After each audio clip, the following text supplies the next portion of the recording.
Oh, living the good life in Qatar. Welcome, guys. Hey guys, and in this video we're going to talk about one of the smallest countries in the world, but it has the highest per capita income in the world. We're going to talk about Qatar and its capital, Doha. Where's Qatar located? It's located on a peninsula in the Persian Gulf. Its area is 11,500 kilometers, which is about half the size of the state of New Jersey.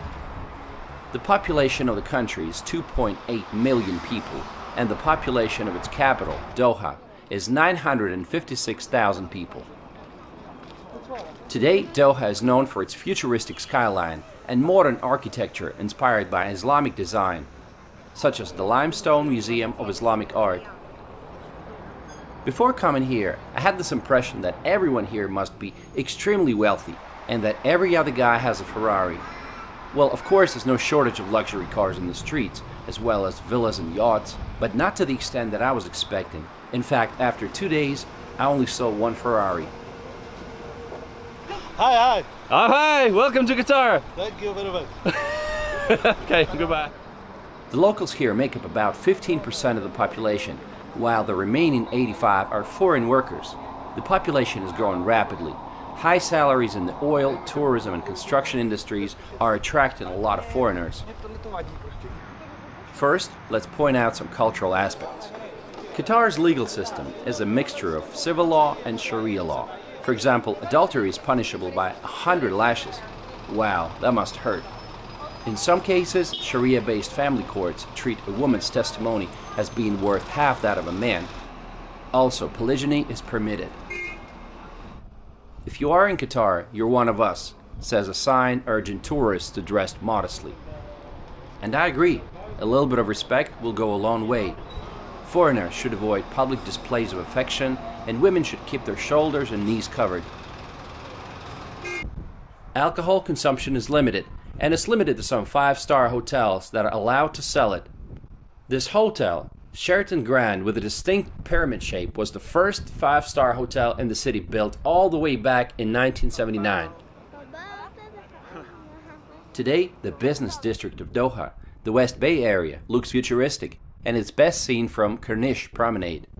This spectacular promenade stretches for 7 kilometers along the crescent-shaped bay. You can take a boat ride in the traditional dough boat. Should be fun. But surprisingly, the streets feel so empty. Why is that? I think it's because the city was designed for motorists. You either drive here or you use a taxi. Pedestrians are clearly not the biggest priority. To cross the road sometimes you have to wait for like 5 minutes for the traffic light to change. It's kind of frustrating.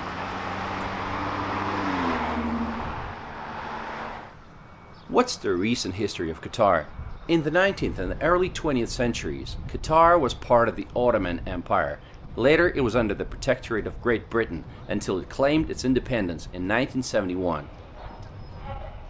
Some 50 years ago, the main industries were fishing and pearl hunting. There is even a large oyster and pearl statue on the south end of the Corniche. But all of that changed once they discovered oil. Today, oil and gas industries account for 55% of the country's GDP. Qatar is lucky to have 1.5% of the world's proven oil reserves and 13% of the world's natural gas reserves. It's also the world's largest exporter of liquefied natural gas. Gas at the pump station is affordable. It's even cheaper than in the UAE. 45 cents per liter or $1.6 a gallon. The current Emir of Qatar is Tamim bin Hamad Al Thani, and you can see his portraits on many buildings. Actually, he's pretty young, he's just 39 years old. Those who are interested in the world news are probably familiar with Al Jazeera News Network, but few know that it was founded here in 1996 by the Qatari government. In June 2017, Qatar found itself in the middle of a diplomatic crisis when Saudi Arabia, along with Bahrain, Egypt, and the United Arab Emirates and some other countries, severed all ties with Qatar, claiming that Qatar was supporting some bad guys and military groups aimed at destabilizing the region. They closed off their airspaces, territorial waters, and land borders to Qatar. Saudi Arabia even wanted to go as far as building a water canal that would separate the two countries and actually turn Qatar into an island. Qatar denies all of those claims. It's politics, so it's gotta be controversial, so I'm not taking sides. Meanwhile, Qatar is in full swing preparing to host the greatest football event in the world, World Cup 2022. It's a huge responsibility. This will be the first World Cup ever to be held in the Arab world. Matches will be held at 8 stadiums. 7 of them are being built from scratch. But what about the alcohol restrictions, you might ask? What are the football fans going to do without beer? At the time of the championship, the sale and consumption of alcohol will be legalized, but mostly limited to fan zones. Because Doha has a hot desert climate and temperatures in the summertime can easily reach 50 Celsius. For the first time in history, the World Cup will be held in November and December. This in front of you is a giant statue of Ori, the oryx that was the mascot for the 15th Asian Games, which took place in Doha back in 2006. The stadiums will be connected by the metro, which was specifically built for the World Cup. The metro was opened in May 2019 and it's fully automated. For now it has 3 lines and 37 stations, but eventually Doha Metro will have 4 lines and around 100 stations for the entire network. We're in Qatar and we're trying to use the subway. Let's see if we can do it. I have 3 adults with me, so we got, okay, now I gotta pay. Alright, they told me it's possible to pay with a card. I'll see if I can do that. For $1 US you get 3.6 local currency. Okay, take your travel cards. Great, beautiful. I got my cards.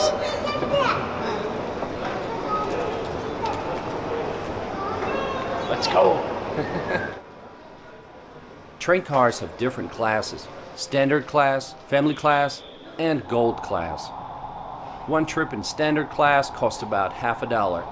If you decide to explore and just jump on the subway and travel a few stops away from the city center, the metro will be traveling above the ground and all you can see from the window is the endless desert, road intersections, and oil refineries.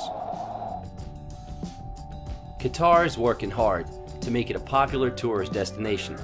They had 1.8 million international visitors in 2018. The cruise industry continues to grow at a rapid pace, with Qatar welcoming 31 ships in 2018, which was an 83% increase compared to 2017. At the same time, Qatar Airways operates a hub-and-spoke network linking over 150 international destinations from its base in Doha. So when you come to Doha, what are the sights? What are you going to do? Well, you can start off by visiting Qatar Cultural Village. It's a huge cultural city made in the style of old Arab buildings that has museums and galleries. There are a lot of sculptures and installations and a city beach. Another location you might want to visit is the Pearl of Qatar. Built on reclaimed land, it's a high-end luxury neighborhood that features Mediterranean-style yacht-lined marinas, luxury residences and hotels, as well as top brand name boutiques, cafes and restaurants. Walk around the promenade and you'll see rows of yachts moored on the pristine water. You can also take a water taxi across the Porto Arabia Marina. I found it a bit strange again that there weren't too many people there, so it felt like being on a film set. The cool thing about this island is that it will feature the world's largest district cooling plant. It's going to be a 130,000 ton district chilled water plant that will serve the cooling needs of all buildings on the island. This is one of the few areas in Doha where foreigners are allowed to buy real estate. As a bonus, they're automatically granted residency, which extends to the owner's family for the whole duration of the ownership. How are you? Good, good.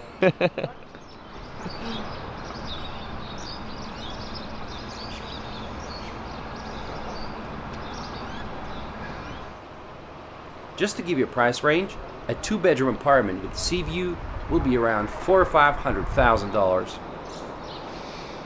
What a lovely weather. I love the birds singing. It's quiet, it's peaceful. Welcome to Qatar winter. This is what it looks like. It's really comfortable. It's about 21 Celsius. It doesn't really get too cold here. But just wait till March comes, then it's going to be extremely hot, and during the summertime it's going to be 50 and above. Oh, got to get out of here before that. Doha will surprise you. The last thing that I was expecting to see was an 88-hectare park called Aspire Park, and it's the biggest in Doha. It's a huge park with fountains, a pond, and some workout spots.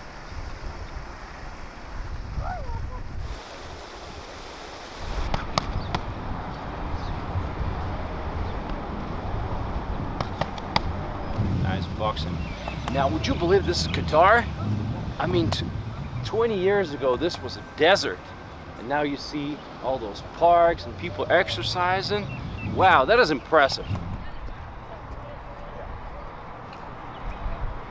Hi, welcome to Qatar. It's a wonderful place we're here, okay? So you can enjoy a lot here, okay? All right, best of luck.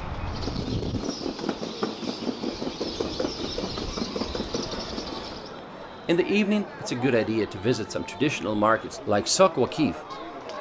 Hello, welcome to. How are you? Sharaftu. Welcome, sir. Welcome, mom. This is my favorite. Oh, your favorite? Yes. Wow. Because star is dark, on dark star is shining. I am also dark, now shining. Thank you. Okay, I am from India. You're from India? Okay. Yes. It's a good place to shop for some souvenirs. It also has a lot of nice looking traditional architecture, and it gives you an idea what the city might have looked like many years ago. Prices are usually negotiable, so practice your bargaining skills.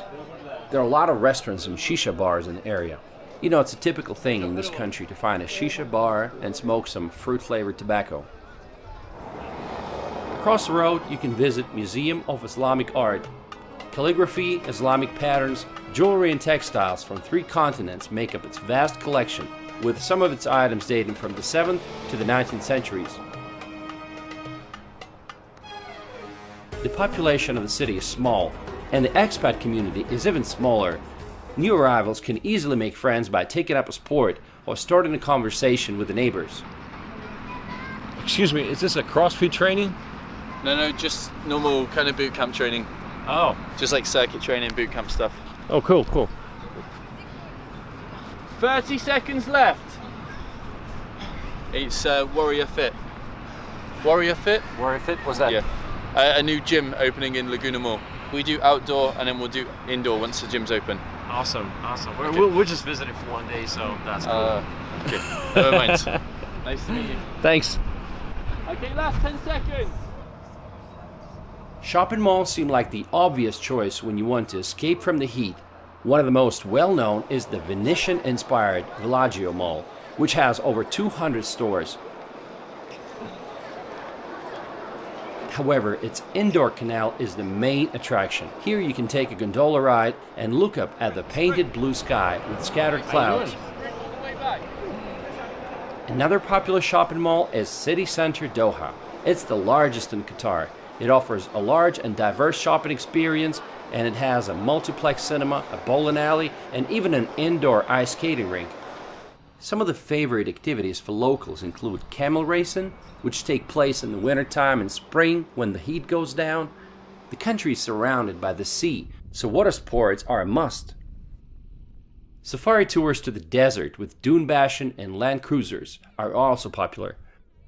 Are you a tourist? My name is Sophia. I'm a tourist from Boston, Massachusetts. All right, and what brings you to Qatar? Actually a layover.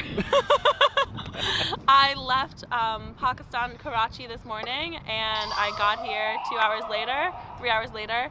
Now I have a 14-hour layover before I fly off to JFK. So my thought was come downtown, start at the National Museum of Islamic Art, get a kind of lay of the land from there, and then walk along the Corniche all the way to City Center, and then to the Pearl, the beach, and hopefully see a pretty sunset and do some shopping along the way. Oh, good. And then head back to the airport. Did you know much about Qatar before coming here? Literally nothing. Okay. I know the obsession with architecture and art. Right. And I know I have a lot of friends who are Islamic and who practice Islam. All right. So I know that that's important here. And then I read about solo female travelers in Doha specifically, which was it's safe, dress appropriately, and be respectful. Right. So I thought it'll be fine. Awesome, awesome. Well, enjoy your time. Thanks. Thank Have a you. good one. Qatar has a staggering income and very few citizens. The income from oil enables the government of Qatar to provide its people with a number of social welfare benefits. These include free healthcare and housing paid for partly by the government. Education is free and scholarships are available to qualified students for study abroad or at the University of Qatar. The biggest challenge for Doha is the heat. Some local building companies have implemented various forms of cooling technology to alleviate the extremely torrid climatic conditions.